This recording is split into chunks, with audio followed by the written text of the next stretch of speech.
Dear students, welcome to another video lesson of business management. In this video, we are discussing the topic decision making and barriers of effective planning. First one is decision making. It is a function of choice. It is an act of selecting a suitable solution to the problems from various available alternative solutions to guide actions towards the achievement of desired objective. So it focus on the attainment of objective. If in an organization, if there is any problem arise, the manager has to solve it. For solving that problem, many alternative solutions are available and he has to find the best one, and it is known as decision making. So it is the process of choosing the best course of action from the various alternative course of action. ഒരു ഓർഗനൈസേഷനിൽ എന്തെങ്കിലും problem ഉണ്ടായിട്ടുണ്ടെങ്കിൽ manager അത് solve ചെയ്യണം. അത് solve ചെയ്യാൻ ധാരാളം choice അല്ലെങ്കിൽ മെത്തേഡ്സ് മാനേജർക്ക് അവൈലബിൾ ആയിരിക്കും. അതിൽ നിന്ന് ഏറ്റവും ബെസ്റ്റ് ആയിട്ടുള്ള ചോയ്സ് അല്ലെങ്കിൽ മെത്തേഡ് കണ്ടുപിടിക്കുന്ന അല്ലെങ്കിൽ തിരഞ്ഞെടുക്കുന്ന ആ പ്രോസസ്സിനെയാണ് ഡിസിഷൻ മേക്കിംഗ് എന്ന് പറയുന്നത്. Next, definition of decision making. According to George R. Terry, decision making is the selection based on some criteria from two or more possible alternatives. So according to him, there is two or more alternatives for selection and it is based on some criteria. ഒരു ക്രൈറ്റീരിയനെ base ചെയ്തിട്ട് ഒന്നിലധികം ഓൾട്ടർനേറ്റീവ്സിൽ നിന്ന് നമ്മൾ select ചെയ്യുന്ന ഒരു പ്രോസസ്സിനെയാണ് decision making എന്ന് പറയുന്നത്. Next topic is steps in decision making or process of decision making. First step is identify the problems. Problem can identified through observation and reflection. After identifying the problems, it should be well defined. So in the first step of planning, the manager should identify the real problems in the organization, and it is done through observation and reflection. Observe ചെയ്യുക, ഓരോ ഏരിയാസൊക്കെ നന്നായിട്ട് observe ചെയ്ത് തന്നെ reflect think ചെയ്യുക. നല്ല രീതിയിൽ think ചെയ്തിട്ടുണ്ടെങ്കിൽ എവിടെയൊക്കെയാണ് പ്രോബ്ലംസ് എന്ന് അണ്ടർസ്റ്റാൻഡ് ചെയ്യാൻ സാധിക്കും. And after that it must be clearly defined. Clear ആയിട്ട് ഡിഫൈൻ ചെയ്യണം for identifying the various factors related to that problems. അതുമായിട്ട് ബന്ധപ്പെട്ട പല ഘടകങ്ങളുണ്ടാകും. അതെന്താണെന്ന് കൃത്യമായിട്ട് മനസ്സിലാക്കണമെങ്കിൽ ക്ലിയർ ആയിട്ട് തന്നെ അത് ഡിഫൈൻ ചെയ്യാനും സാധിക്കണം.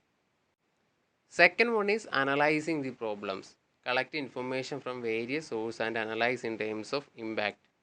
So in second step of decision making, manager has to collect data about the problems. He can collect data from the various sources and he can analyze it in terms of its impact.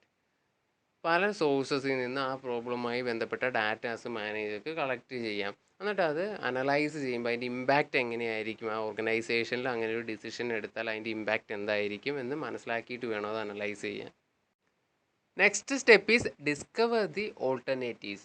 The ability to develop alternatives is as important as making a right decision from among alternatives. A problem can be solved in several ways, but all the ways are not equally satisfying. But the manager has to find out the different ways to solve the problem, and it is known as the various alternatives, and he has to find out the right decision among the alternatives.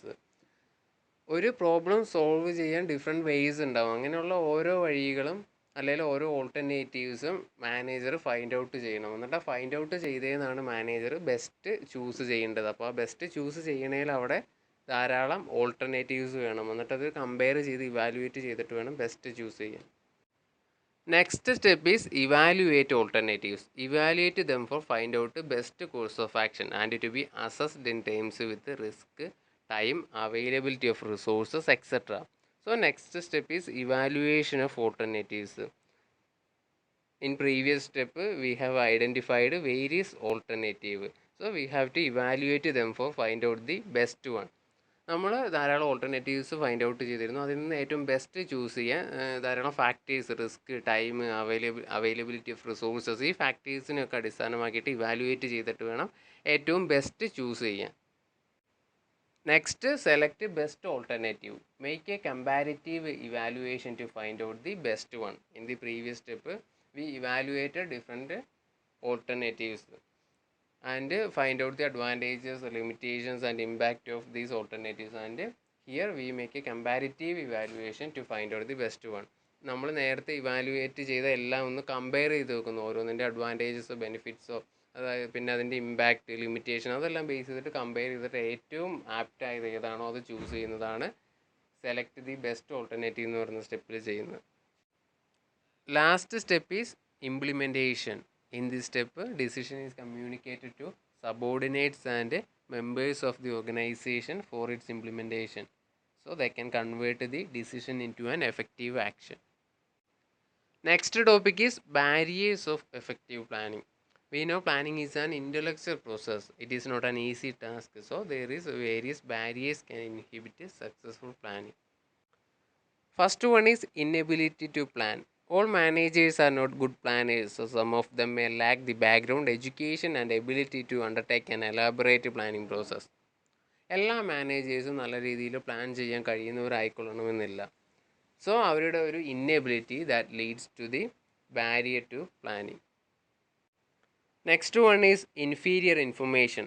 Facts that are out of date or of poor quality or of insufficient quantity can be major barriers to a plan. Plans are based on inferior information or faulty estimates are likely to fail. നമുക്കറിയാം പ്ലാനിങ്ങിൽ ഒരു important പ്രോസസ്സാണ് data collection. അപ്പോൾ അങ്ങനെ datas collect ചെയ്യുമ്പോൾ out of date ആയിട്ടുള്ള data നമ്മൾ കഴിഞ്ഞ കൊല്ലത്തെ ഇൻഫർമേഷൻ ചോദിക്കുമ്പോൾ ഒരു 2-3 കൊല്ലം മുൻപുള്ളത് തന്നിട്ടുണ്ടെങ്കിൽ നമുക്ക് കൃത്യമായിട്ട് ട്രെൻഡ് അനലൈസ് ചെയ്യാൻ സാധിക്കണമെന്നില്ല. അതുപോലെ തന്നെ poor quality and insufficient quantity, നമുക്ക് ആവശ്യമായിട്ടുള്ള ഡാറ്റാസ് ഇല്ല, ആ കിട്ടിയ ഡാറ്റാസിൻ്റെ ക്വാളിറ്റി കുറവാണ്. അങ്ങനെ ഡാറ്റാസൊക്കെ ഒരു ഇൻഫീരിയർ ക്വാളിറ്റി അല്ലെങ്കിൽ ക്വാണ്ടിറ്റി ഉള്ള ഡാറ്റാസ് ആണെങ്കിൽ അതൊരു ബാരിയർ ആയിരിക്കും, പ്ലാനിങ്ങിന് അതൊരു ബാരിയർ ആയിരിക്കും. ആ ഒരു ഇൻഫീരിയർ ഇൻഫർമേഷൻ വെച്ചിട്ട് നമ്മൾ പ്ലാൻ ചെയ്യുമ്പോൾ ആ പ്ലാനിങ് എന്തായാലും ഫെയിൽ ആവാനുള്ള സാധ്യതയുണ്ട്. Next one is uncertainty. Due to complexity and changes, planners and managers do not have complete information about all factors influencing the decision.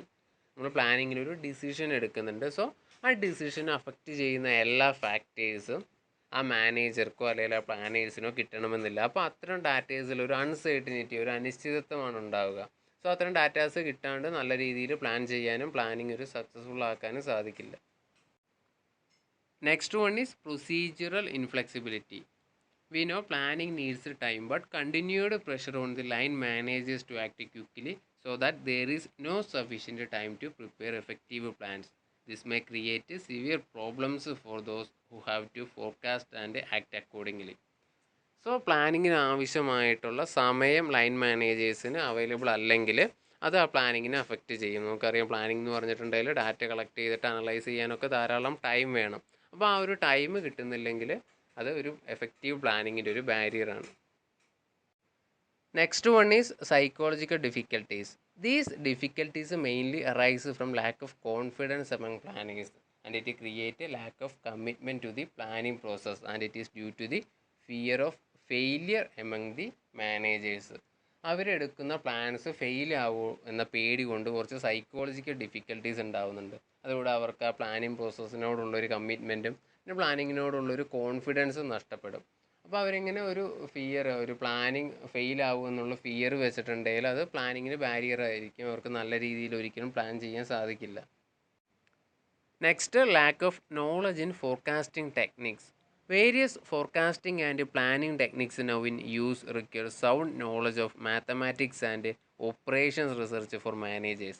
Therefore, lack of ability in this area or lack of training in quantitative methods to planning creates insuperable difficulties. We know forecasting is very important for planning and it is complicated and inexact.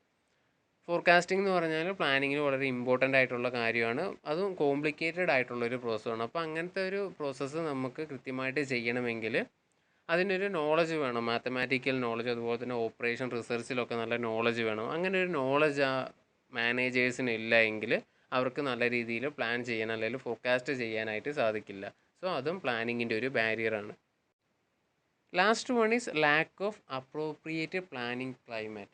Lack of an appropriate planning climate within the organization as a whole is one of the barriers of planning. There may be lack of top management support. So ഒരു planning climate ഓർഗനൈസേഷനിലില്ല. Planning എന്ന് പറഞ്ഞാൽ അത് top management ആണ് പ്രധാനമായിട്ടും ചെയ്യേണ്ടത്, അല്ലെങ്കിൽ top മാനേജ്മെൻറ്റിൻ്റെ സപ്പോർട്ടോടെ വേണം managers ചെയ്യാൻ. അപ്പോൾ അവരതിന് വില്ലിങ് അല്ല എങ്കിൽ ആ പ്ലാനിങ് അവിടെ പോസിബിൾ ആവില്ല. ആ മാനേജർ എന്ത് പ്ലാൻ ചെയ്താലും ആ പ്ലാനിങ് ഇംപ്ലിമെൻറ്റ് ചെയ്യാൻ ആ ഓർഗനൈസേഷനിൽ സാധിക്കില്ല. സോ അതും പ്ലാനിങ്ങിൻ്റെ ഒരു ബാരിയറാണ്.